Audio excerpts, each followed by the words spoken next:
Minut i 5 sekundi. Slavi su u areni, ali ajde da budemo strpljivi još malo. Samo još malo. Poslednji minut je u toku. 26-22. Vujin.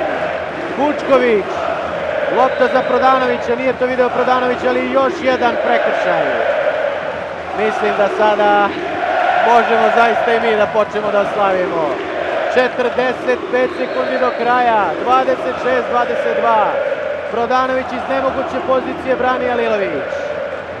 Ide Ninčević, ide Vori, ne treba sada praviti prekršaj za isključenje. Odličan Toskić! Fenomenalni Toskić u odbrani, kraj. U nedelju ćemo ipak gledati 3 finala. Finale rukometnog i vaterpolo evropskog prvenstva i finale Australian Opena. Mi nismo sportska nacija, mi smo čudo sportske nacije.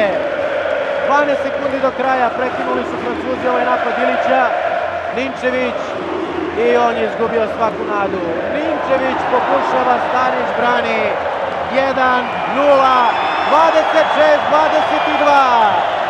Ludilo u areni, počinje veliko, ali zasluženo slavlje. Gospodine Đukiću, mislim da su naši danas dobili utakmicu jer su igrali mirno, staloženo.